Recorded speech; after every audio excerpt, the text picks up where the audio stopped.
Muy buenas a todos y bienvenidos a otra video lección de PrepMil. En este video vamos a tratar un tema bastante interesante porque es una enfermedad bastante interesante, muy frecuente, y este video es la primera parte de este tema, que es hipertensión arterial. Así que comencemos.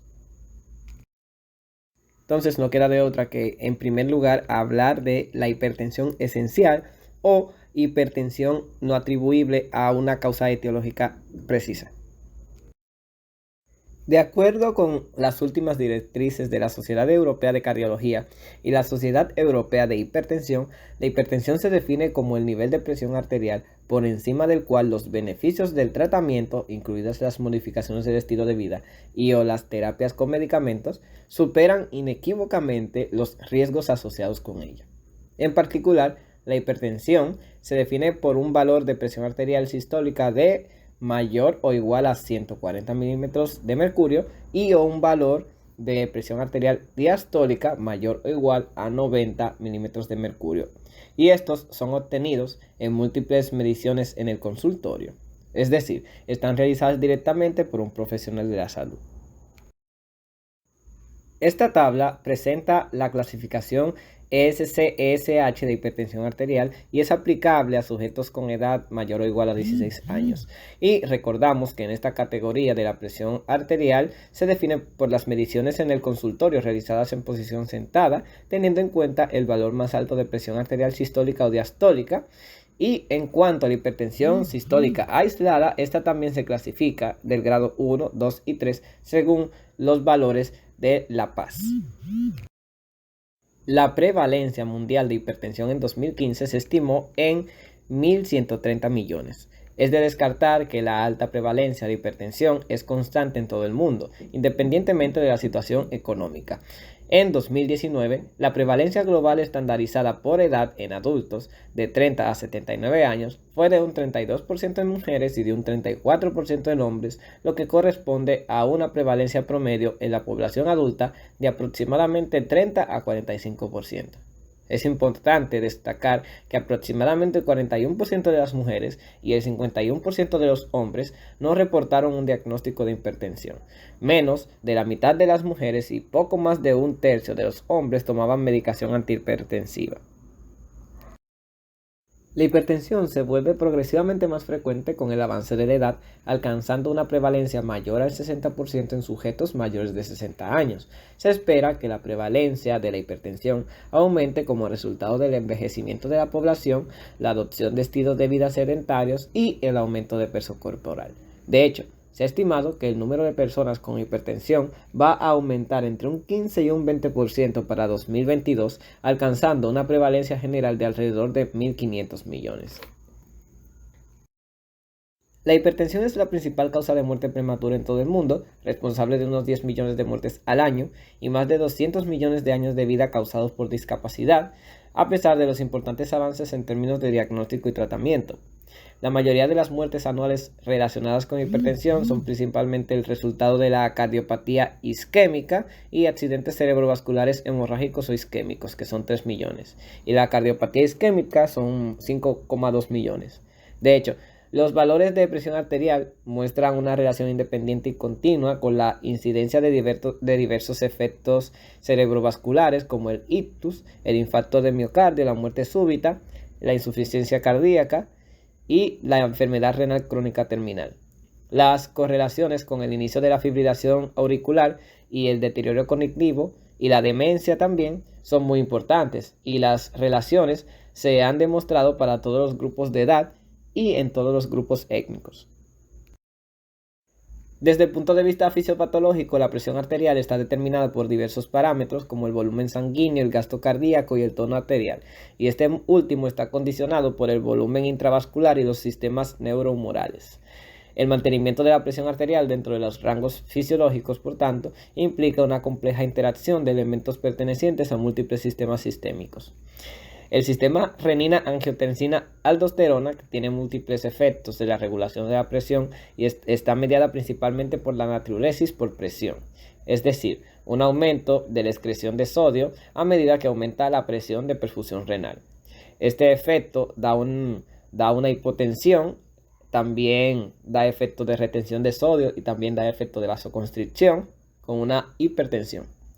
Y el péptido natriurético, que posee importante propiedad natriurética y vasodilatadora, permite el mantenimiento del equilibrio del sodio y tras una carga salina.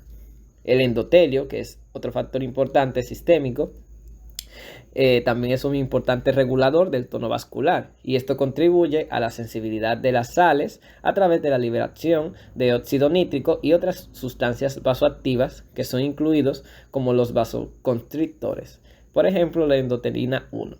Y el equilibrio entre los factores vasodilatadores y vasoconstrictores están bien junto con el desarrollo de la disfunción endotelial y juega un papel fundamental en el desarrollo de la hipertensión.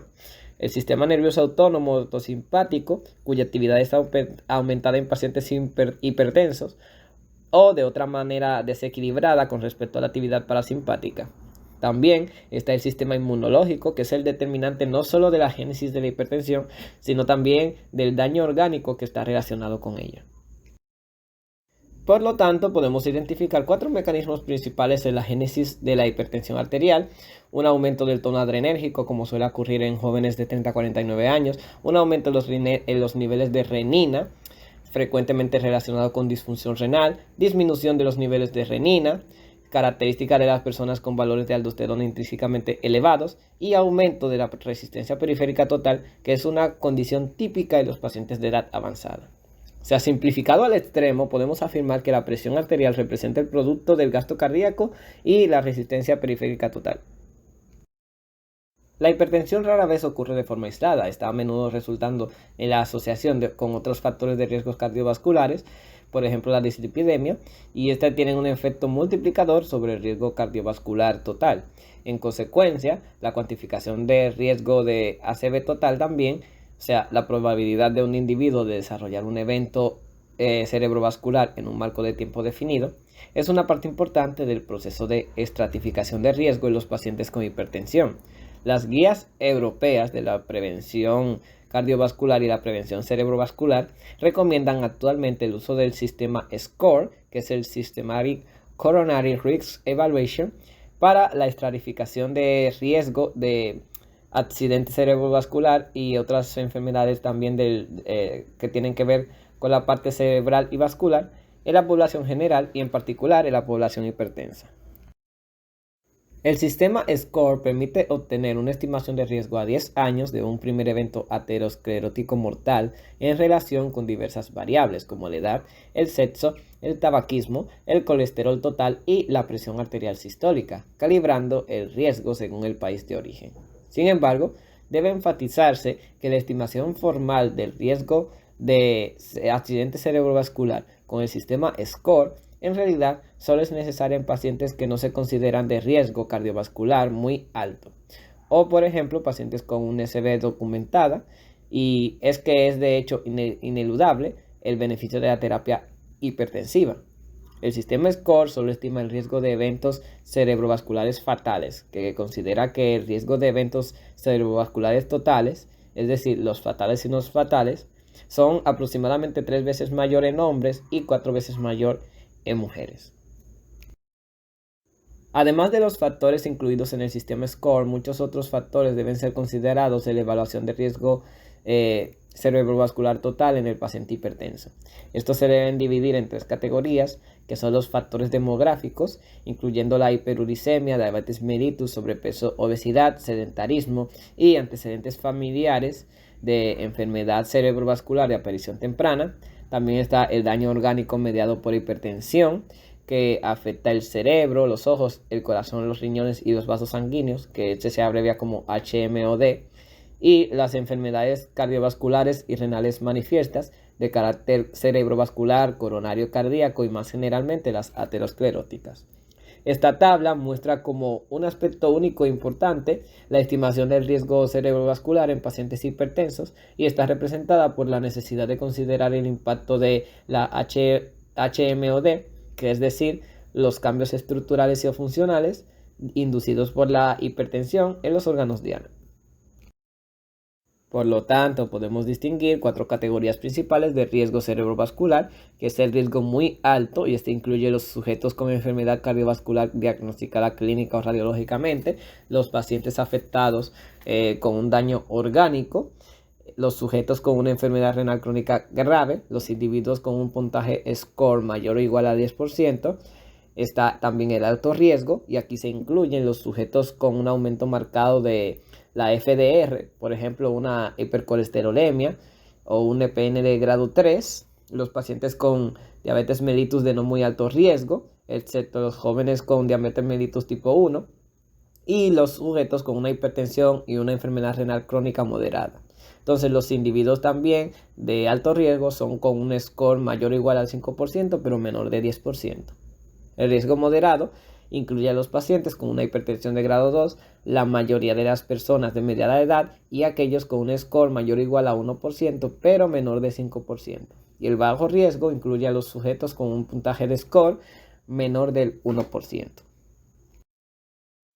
Finalmente, se debe considerar el papel de los modificadores de riesgo en el proceso de estimación del riesgo cerebrovascular. Estos cobran especial relevancia en pacientes de riesgo límite y sobre todo en sujetos de riesgo moderado, en los que los modificadores de riesgo pueden ser fundamentales para influir en las decisiones terapéuticas.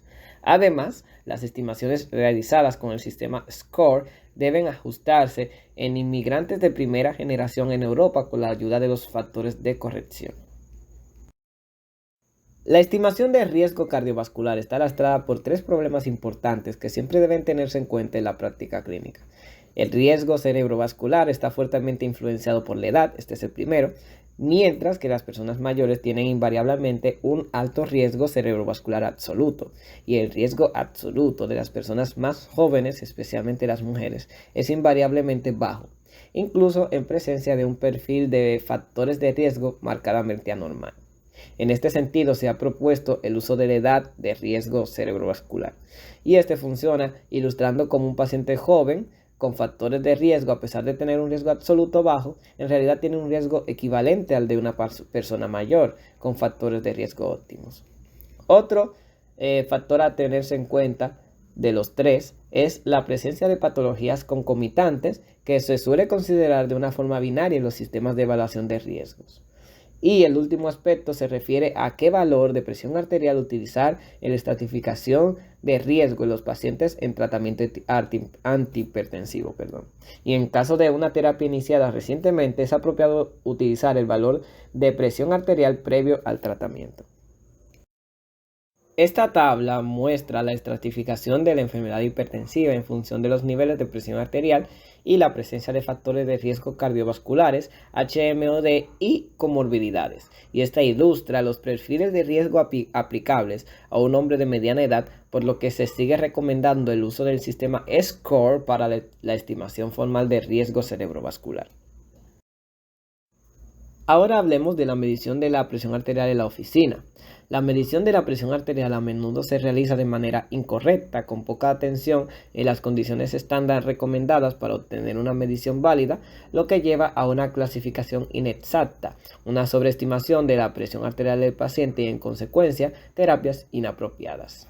En primer lugar, es importante excluir que el paciente haya fumado, consumido cafeína, comido o hecho ejercicio en los últimos 30 minutos. También es necesario prestar atención a las condiciones ambientales, recomendando que el ambiente sea tranquilo y la temperatura confortable.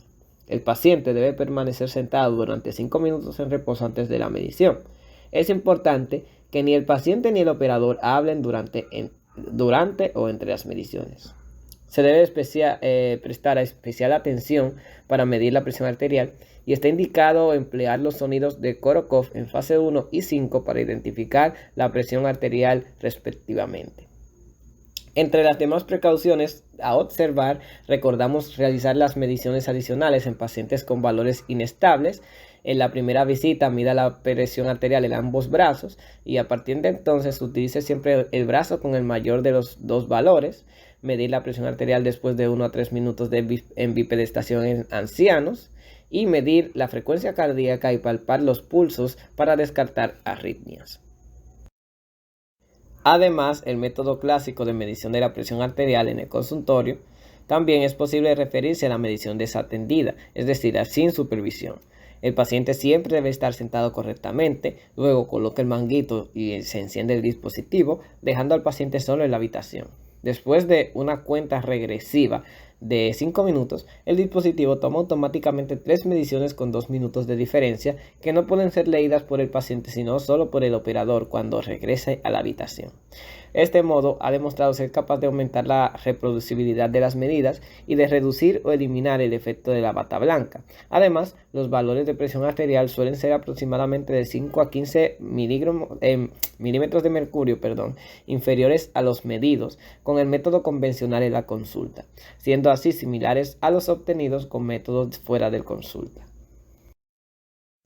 Las mediciones de presión arterial fuera del consultorio se refieren al uso de monitoreo de presión arterial en el hogar, HBPM, o monitoreo ambulatorio de presión arterial, MAPA, también conocido como monitoreo de presión arterial de 24 horas. Estos métodos permiten obtener un mayor número de mediciones en condiciones más representativas de la vida diaria que en la medición del consultorio. La presión arterial domiciliaria representa el promedio de todas las mediciones obtenidas con un medidor semiautomático validado durante al menos 3 días y preferiblemente durante 6 a 7 días consecutivos antes de cada visita. Las mediciones, que deben realizarse tanto por la mañana como por la noche, deben realizarse en un ambiente tranquilo después de 5 minutos de descanso, manteniendo una postura adecuada como se ilustra arriba. También, en este caso, se recomienda realizar 2 mediciones por sesión de 1 a 2 minutos de diferencia entre una y otra. En comparaciones con los valores de presión arterial en consulta, los valores obtenidos por esta medida suelen ser más bajos, por lo que el umbral diagnóstico de hipertensión arterial se establece en valores mayores o iguales a 135-85 milímetros de mercurio.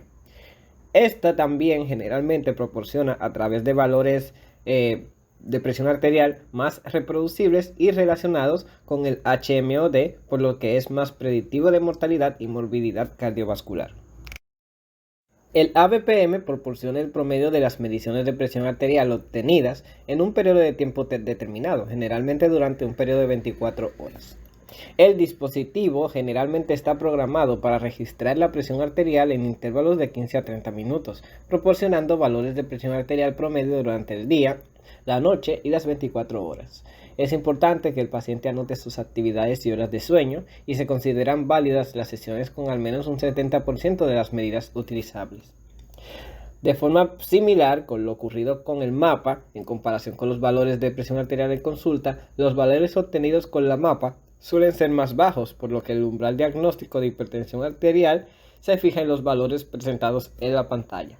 Y nuevamente los valores de ABPM son mejores predictores que los de HMOD y CB. Aquí se presentan 3 trazados derivados de mediciones con el ABPM en 24 horas. Como es posible apreciar en los gráficos, durante la noche la presión arterial normalmente disminuye en comparación con los valores diurnos, lo que explica la presencia de 2 puntos de corte distintos para la definición de NPD. Hablamos de sujetos dippers cuando la presión arterial nocturna se reduce en más de un 10% respecto a la diurna, entre las condiciones asociadas a la ausencia de inmersión nocturna y por lo tanto un mayor riesgo cerebrovascular. Mencionamos los trastornos del sueño, que está incluida la apnea obstructiva del sueño, obesidad, alto consumo de sal en sujetos sensibles, hipotensión ortostática, disautonomías, enfermedad renal crónica y neuropatía periférica. Esta tabla muestra las ventajas y las desventajas del ABPM y HBPM, y una de las principales ventajas de ambos métodos es que permiten el diagnóstico de hipertensión, de bata blanca e hipertensión enmascarada. Una ventaja particularmente importante del HBPM es que es menos costosa y por lo tanto más disponible que MAPA. Además, HBPM le permite obtener múltiples mediciones durante varios días o incluso periodos más largos. Una gran desventaja, por otro lado, está representada por la imposibilidad de obtener mediciones durante la noche o durante las actividades diarias rutinarias. Y por último, cabe mencionar el impacto potencial de la disfunción cognitiva sobre la fiabilidad de las medidas y la posibilidad del comportamiento obsesivo. Esta tabla presenta las principales indicaciones clínicas para el uso de mediciones fuera del consultorio. La hipertensión es una condición predominantemente asintomática, aunque asociada a una alta mortalidad, tanto que se ha ganado la reputación de la asesina silenciosa, y todos los adultos deben tener al menos un valor de presión arterial registrado en sus registros médicos y ser informados de su presión arterial, incluyéndolos en consecuencia en exámenes periódicos con frecuencias dependientes del nivel de presión arterial. En sujetos con una presión arterial óptima, se debe volver a medir la presión arterial al menos cada 5 años o incluso con una mayor frecuencia si hay oportunidad. En pacientes con una presión arterial normal, se debe volver a medir la presión arterial al menos cada 3 años, incluido con mayor frecuencia si hay oportunidad. En sujetos con una presión arterial normal a alta, que es de 130 a 139 y 85 a 89, se debe volver a medir la presión arterial al menos cada año, dadas las altas tasas de progresión de hipertensión. Además, en estos pacientes se debe considerar la posibilidad de una NPD enmascarada, por lo que puede estar indicada la monitorización de la presión arterial fuera de la consulta. La hipertensión de bata blanca se define como la condición caracterizada por el hallazgo de valores elevados de la presión arterial en las mediciones en el consultorio y normales en las mediciones fuera del consultorio, en pacientes que no están obviamente en terapia antihipertensiva. Y hablamos del efecto de bata blanca haciendo referencia a la diferencia entre el valor más alto de la presión en la oficina y el valor más bajo fuera de la oficina. Se cree que este efecto refleja en gran medida la respuesta de la presión arterial a una reacción en alerta provocada por las mediciones realizadas por los profesionales de la salud. Se ha estimado que la prevalencia de hipertensión de bata blanca es del 30 al 40% en personas con presión arterial elevada en las mediciones en el consultorio, llegando a más del 50% en pacientes mayor o igual a 80 años de edad. La hipertensión de bata blanca es más frecuente con la edad avanzada y en mujeres y en no fumadores en caso de hipertensión de grado 1. Y en comparación con los pacientes normotensos, los sujetos con hipertensión de bata blanca tienden a representar mayor prevalencia en factores de riesgo metabólicos y daño cardiovascular asintomático, mayor riesgo de desarrollar diabetes también y de progresar a hipertensión sostenida con un desarrollo de hipertrofia ventricular izquierda. La hipertensión enmascarada es una condición caracterizada por un hallazgo de valores normales de presión arterial en las mediciones en el consultorio y elevados en las mediciones extraconsultorio, ya sea por mapa, en pacientes que no están en una terapia antihipertensiva. Se estima que su prevalencia es de aproximadamente el 15% en los pacientes con una presión arterial normal en las mediciones en el consultorio. La hipertensión enmascarada es más frecuente en hombres jóvenes y varones, fumadores, con una presión arterial normal a alta, especialmente en caso de altos niveles de actividad física, consumo de alcohol, ansiedad y estrés laboral.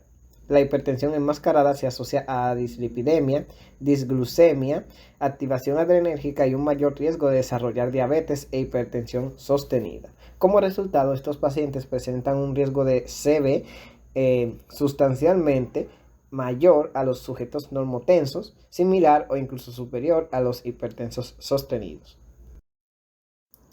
La tabla muestra los puntos de corte utilizados actualmente para definir la hipertensión con los diferentes métodos de medición en el consultorio y en pacientes que no están en terapias, hablando por tanto de una normotensión verdadera en caso de valores normales en el consultorio y fuera del consultorio, una hipertensión de bata blanca en el caso de los valores elevados en consulta y fuera de la consulta, una hipertensión enmascarada en caso de valores normales en el consultorio y elevados fuera del consultorio, y una hipertensión sostenida en el caso de valores altos en el consultorio y fuera del consultorio. En pacientes con tratamiento antihipertensivo, por el contrario, vamos a hablar de hipertensión controlada en caso de los valores en consultorio y fuera del consultorio en ambos normales, la hipertensión de bata blanca no controlada en caso de valores elevados en el consultorio y normales fuera del consultorio, hipertensión enmascarada no controlada en caso de valores normales en el consultorio y elevados fuera del consultorio, e hipertensión no controlada sostenida en caso de valores altos en el consultorio y fuera del consultorio. Los objetivos, por tanto, de la evaluación clínica del paciente hipertenso incluyen establecer el diagnóstico y definir el grado de NPD, detección de posibles causas secundarias de NPD y de HPN, también identificar los factores que potencialmente contribuyen al desarrollo de la HPN, identificar la presencia de otros factores de riesgo cardiovascular, identificar la presencia de patologías concomitantes, establecer la presencia del HMOD y o patologías cardiovasculares, cerebrovasculares y renales.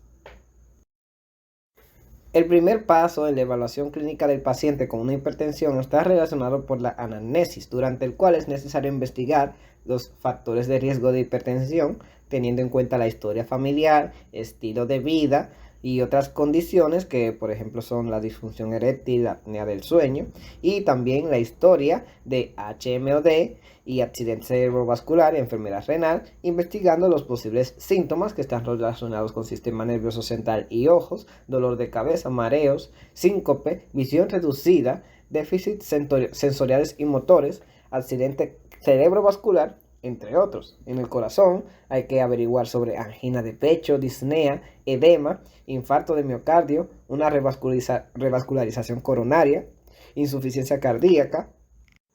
En riñones, la sed, poliuria, nocturia, hematuria y antecedentes personales o familiares de enfermedad renal crónica, y en las arterias periféricas también las extremidades frías, la claudicación intermitente, la distancia recorrida sin dolor, el dolor en reposo y una revascularización periférica. Por lo tanto, será necesario proceder investigando las condiciones sugestivas de hipertensión secundaria, como NPD de inicio juvenil, los síntomas sugestivos de feocromocitoma, hiperaldosteronismo, enfermedad tiroidea, etc. Y también la historia farmacológica, considerando las terapias antihipertensivas, la adherencia terapéutica y las terapias concomitantes por su potencial efecto hipertensor. Entonces es necesario proceder con el examen físico, que puede proporcionar las indicaciones importantes sobre las posibles causas de la hipertensión secundaria, así como la posible presencia de signos de comorbilidades. Y en todos los pacientes es necesario obtener una información relativa al hábito, midiendo el peso, la talla, el perímetro abdominal y calculando el IMC. Es fundamental realizar una investigación cuidadosa en la que el MHOD, porque se vio anteriormente, tiene un papel fundamental en la estratificación de riesgo. Es posible prestar especial atención a cualquier signo de etiología hipertensiva específica, especialmente en sujetos con antecedentes sugestivos o con características sospechosas de hipertensión secundaria. Sin embargo, es útil considerar que el examen físico debe adaptarse a la gravedad de la hipertensión y a las circunstancias clínicas. Finalmente, en la evaluación clínica del paciente hipertenso, es necesario proceder con algunos exámenes básicos de laboratorio e instrumentales que juegan un papel importante en la estratificación del riesgo cardiovascular. Por ejemplo, el perfil lipídico y el ácido úrico. También está en la identificación del HMOD y las patologías que están manifiestas cerebrovasculares o renales, por ejemplo, el análisis de orina y el ecocardiograma. El término HMOD, que es daño a órganos mediados por hipertensión, se refiere a cambios morfológicos y funcionales en arterias u órganos que están causados por hipertensión. Este representa un marcador importante en enfermedades cerebrovasculares periclínicas o asintomáticas que afectan a varios distritos, como el corazón, los vasos, sistema nervioso central, los ojos y los riñones. Algunos tipos de HMOD pueden revertirse la terapia antihipertensiva, especialmente si se inicia temprano, aunque con el tiempo el HMOD desciende a volverse irreversible independientemente del control de la presión arterial.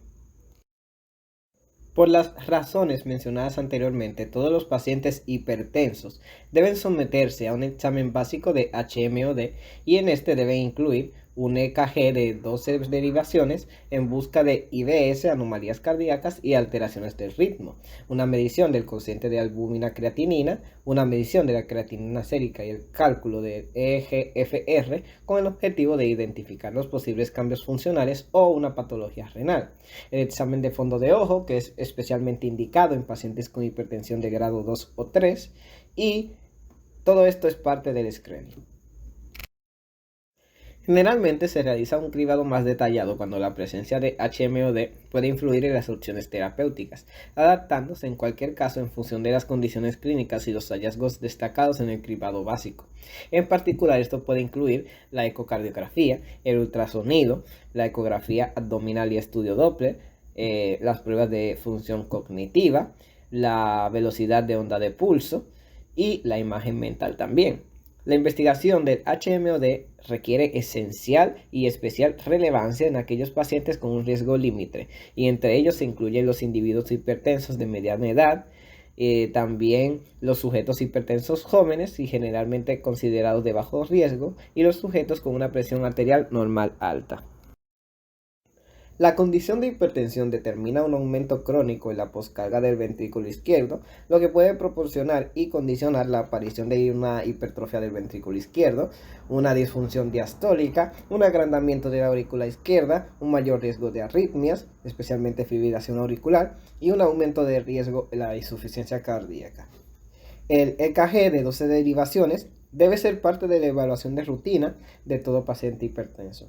La ecocardiografía transtorácica, por otro lado, se recomienda solo en presencia de anomalías del ecocardiograma o signos y síntomas de la disfunción del ventrículo izquierdo, aunque se puede considerar la presencia de este mismo que podría influir en las opciones terapéuticas. Un aumento de la masa de los cardiomocitos ventriculares provoca un aumento de voltaje en los complejos QRS en el EKG, en particular en las ondas S en las derivaciones precordiales derechas y en las ondas R en las derivaciones precordiales izquierdas. Según los criterios de Sokolov-Lyon, el diagnóstico del SVI se puede realizar con el hallazgo de la suma de los voltajes en onda S en B1 y la onda R en B5 mayor o igual a 35 milímetros, tal como ocurre en el EKG que se muestra en la figura. Hay varios otros criterios para el diagnóstico de esta misma que difieren principalmente las características operativas, aunque similares entre sí. Y recordamos que en cualquier caso del EKG no puede excluir el IBS por su baja sensibilidad. Además de la presencia del IBS, el EKG puede mostrar la presencia de un patrón de deformación definido como una inversión en la onda T de caída lenta, seguida por un ascenso rápido con carrera ascendente final, que se asocia con un mayor riesgo. Finalmente, recordamos que el EKG también puede identificar la presencia de un agrandamiento de la aurícula izquierda y arritmias cardíacas, especialmente fibrilación auricular, y ambas asociadas a la hipertensión arterial. El hallazgo ecográfico del IBS es un fuerte predictor de mortalidad y su regresión es predictiva de mejor pronóstico. Además, la ecografía proporciona información sobre la geometría ventricular, el volumen auricular, el tamaño de la aorta y la función ventricular. En la imagen A podemos observar un marcado engrosamiento de la pared posterior del ventrículo y un remodelado de la cavidad. En la imagen B, sin embargo, se muestra la presencia de dilatación de la aurícula izquierda. Finalmente, en las imágenes C y D podemos notar la presencia de disfunción diastólica evidenciada por el cociente EA menor que 1 y por la presencia de un valor de E reducido igual a 13. La tabla muestra los puntos de corte para esta definición, una geometría concéntrica, dimensiones de la cámara del ventrículo izquierdo y una dilatación de la aurícula izquierda en el ecocardiograma.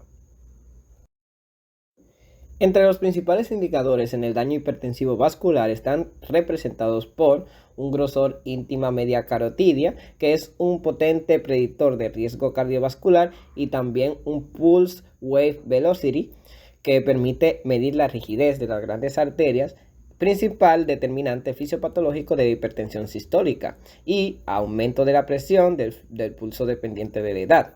También está el índice tobillo-brazo, que además de permitir el diagnóstico de enfermedad arterial en los miembros inferiores, es un importante predictor de eventos cerebrovasculares. De hecho, el hallazgo de un valor menor a 0,9 se asocia con una incidencia de eventos cerebrovasculares fatales o menos fatales cercanos al 20% a los 10 años. La hipertensión arterial, además de ser la segunda causa más importante de enfermedad renal crónica, muchas veces puede ser la manifestación inicial de una nefropatía primaria. El diagnóstico de insuficiencia renal hipertensiva se basa principalmente en el hallazgo de una reducción de la función renal que está evidenciada por un aumento de la creatinina sérica y o albuminuria. Debe recordarse que la creatinina es un marcador insensible de la función renal, ya que de hecho es necesaria una reducción significativa en la función renal para que se produzca un aumento de la creatinina. Además, la terapia antihipertensiva, al reducir la presión de perfusión renal, a menudo conduce a un aumento agudo de la creatinina sérica hasta un 20 o un 30% respectivamente, y especialmente en el uso de bloqueadores renina-angiotensina-aldosterona. El método preferido para cuantificar la excreción urinaria de albúmina está representado por el ACR, que es una relación de albúmina-creatinina, es decir, la relación entre las concentraciones urinarias de albúmina y creatinina, medida preferentemente por la mañana. También cabe recalcar que una tira reactiva negativa no excluye la presencia de albuminuria. El examen de fondo de ojo está indicado en todos los pacientes con una hipertensión grado 2 o 3, así como todos los hipertensos diagnosticados de diabetes mellitus, considerando la alta prevalencia de retinopatía hipertensiva significativa en estos grupos. Sin embargo, el examen de fondo de ojo también puede ser considerado en otros pacientes hipertensos. Existen dos clasificaciones principales de la retinopatía hipertensiva. A saber, está la clasificación de Kate Wagner Barker, que distingue 4 grados de retinopatía hipertensiva. Está también la clasificación de Wong Mitchell, que distingue 3 grados de retinopatía hipertensiva.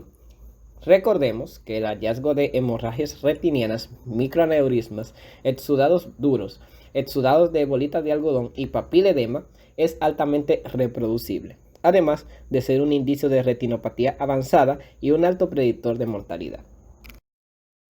Ahora veamos algunos ejemplos de una retinopatía hipertensiva. La primera imagen muestra una retinopatía hipertensiva leve con una evidencia de un estrechamiento arteriolar, que esa es la flecha blanca, y también vemos unas opacidades en hilos de cobre, que hay una estrellita negra, que es ahí donde se ven, y los cruces arteriovenosos también se ven en la flecha negra, las flechas negras, perdón.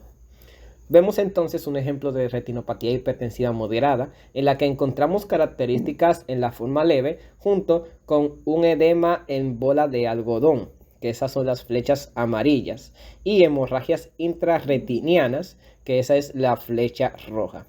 La última imagen muestra un cuadro de retinopatía hipertensiva severa en el que las características de la forma moderada se asocian a la presencia de papiledema, que esa es la estrella blanca. La hipertensión aumenta la prevalencia del daño cerebral, que puede manifestarse dramáticamente con la ocurrencia de un accidente cerebrovascular o AIT o presentarse completamente asintomático. En la última instancia, estos pueden revelarse en la resonancia magnética como hiperintensidades de la sustancia blanca, infartos lacunares, microhemorragias y atrofia cerebral. Dado que la disponibilidad y los costos no permiten un uso generalizado de la resonancia magnética para la evaluación de los pacientes hipertensos, la búsqueda de lesiones cerebrales debe reservarse solo para pacientes con trastornos neurológicos y o deterioro cognitivo, especialmente en pacientes con amnesia. En pacientes de edad avanzada es importante administrar pruebas de evaluación cognitiva, mientras que las más utilizadas son el MMSE y especialmente ante la presencia de antecedentes sugestivos de disfunción cognitiva temprana. Como se mencionó anteriormente, algunas manifestaciones del HMOD son susceptibles de regresión a terapia antihipertensiva, especialmente si ésta se ha establecido correctamente en el momento oportuno. De la tabla podemos deducir lo siguiente: la mejoría del SIB, que puede evaluarse mediante ecocardiografía, tiene un importante impacto pronóstico, aunque solo es apreciable varios meses después del inicio del tratamiento antihipertensivo.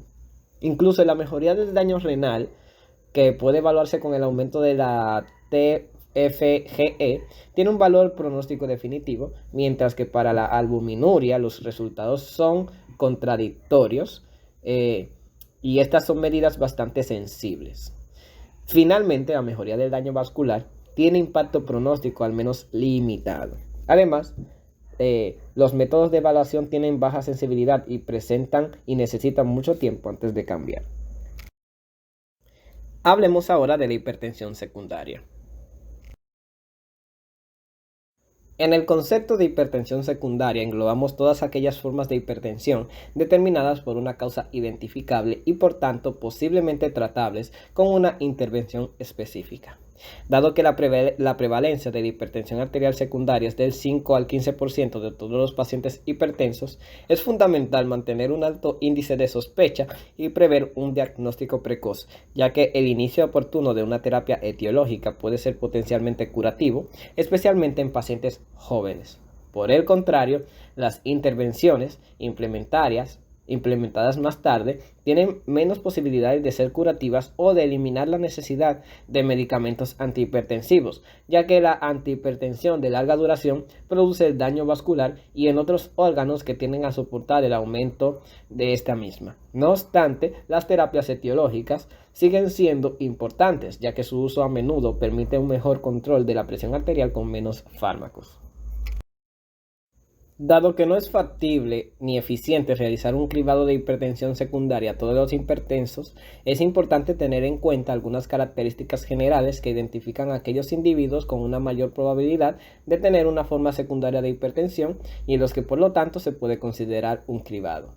En general, se debe considerar el cribado de hipertensión secundaria en caso de pacientes jóvenes, menores de 40 años, con una hipertensión de grado 2 o mayor, una hipertensión de inicio infantil de cualquier grado y un empeoramiento agudo de la presión arterial en pacientes con una normotensión estable crónica documentada previamente, una hipertensión resistente, hipertensión de grado 3 o emergencia hipertensiva, un HMOD extensivo, características clínicas bioquímicas sugestivas de causas endocrinas de hipertensión o enfermedad renal crónica, características clínicas sugestivas de la apnea obstructiva del sueño, y los síntomas sugestivos o antecedentes familiares de feocromocitoma. Recuerde que la mayoría de los tamizajes de hipertensión secundaria se pueden realizar con la ayuda de análisis de sangre u orina, ultrasonido abdominal y ecografía, con derivación al especialista en caso de que se requieran exámenes adicionales para confirmar el diagnóstico y para el manejo clínico.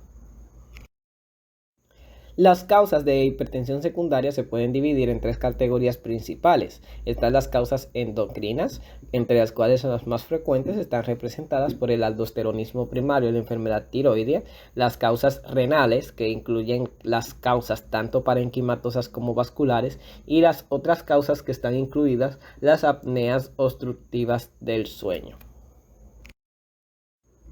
La incidencia de hipertensión secundaria es inversamente proporcional a la edad, tendiendo a disminuir después de los 12 años y permaneciendo casi estable durante toda la vida. Como se puede observar en la tabla, las principales causas de hipertensión varían según el grupo de edad considerado. Mientras que durante la infancia y la adolescencia prevalecen las causas genéticas y congénitas, después de los 40 años, las formas endocrinológicas, las causas nefrovasculares, adquieren también especial importancia.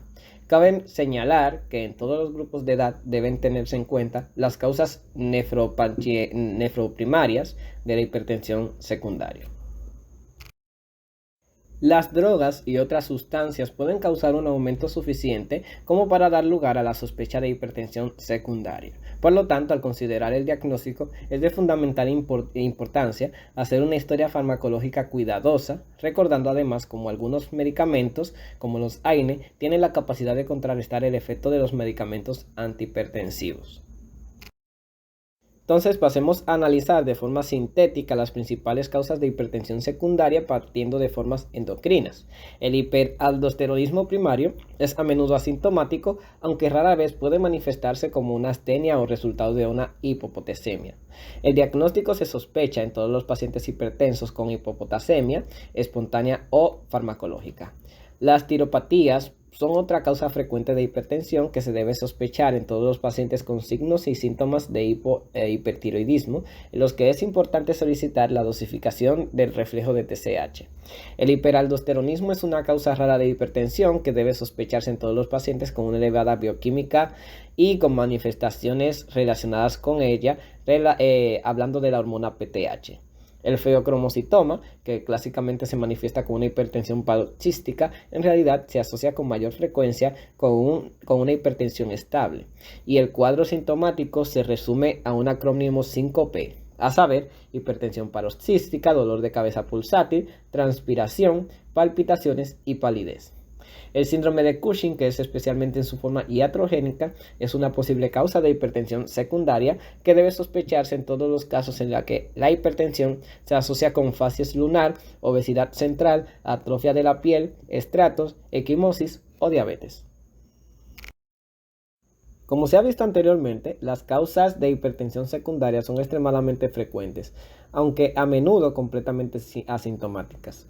La sospecha deriva de la detección de anomalías urinarias, nicturia o diabetes mellitus, y la presencia de anemia y masa renal debe dar lugar a sospechas de otro síndrome.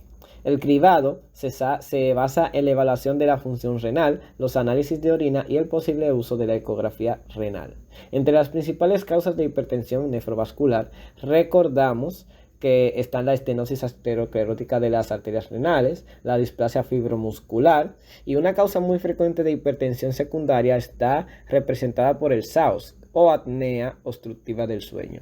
La coartación de la aorta es una causa rara de hipertensión y es típica en el niño adolescente.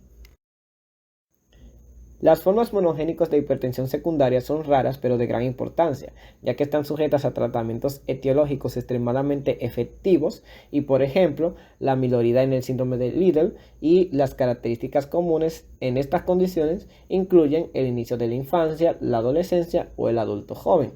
También los niveles suprimidos de actividad de renina plasmática, evidencias de alcalosis metabólica, excepto el síndrome de Heller, y es importante recordar que los beta bloqueantes, los AINES, alfametildopa y la clonidina, tienden a suprimir estos síndromes, lo que hace necesario suspenderlos al menos 2 semanas para medir después la ARP. Concluimos la lección con algunos mensajes para llevar a casa, y es que a nivel mundial más de 1.000 millones de personas se ven afectadas por la hipertensión. La prevalencia aumentará a 1.500 millones debido al envejecimiento de la población y a estilos de vida más sedentarios. La hipertensión es la principal causa de muerte prematura, así como un factor de riesgo importante para la insuficiencia cardíaca. La definición de hipertensión varía según el método de medición de la presión arterial, y para la medición en el consultorio el punto de corte para la hipertensión se establece en 140-90 milímetros de mercurio. Para el monitoreo domiciliario el límite es 135 y 85 milímetros de mercurio, mientras que es igual a 130-80 para el mapa. La hipertensión es generalmente asintomática y de ahí el término asesino silencioso.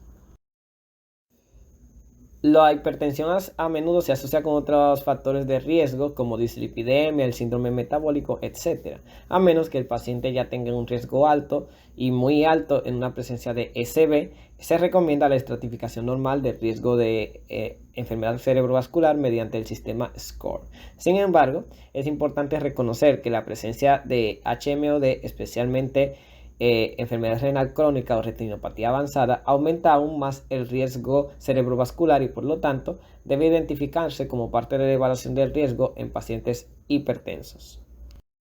Y muchas gracias por su atención. Les recordamos que estos videos usted lo puede encontrar en PrepMirTube, la página de inicio, y también en YouTube lo puede buscar, y tenemos las aplicaciones por Android y por iOS para que pueda estudiar desde cualquier plataforma. Así que nos vemos en la siguiente video lección.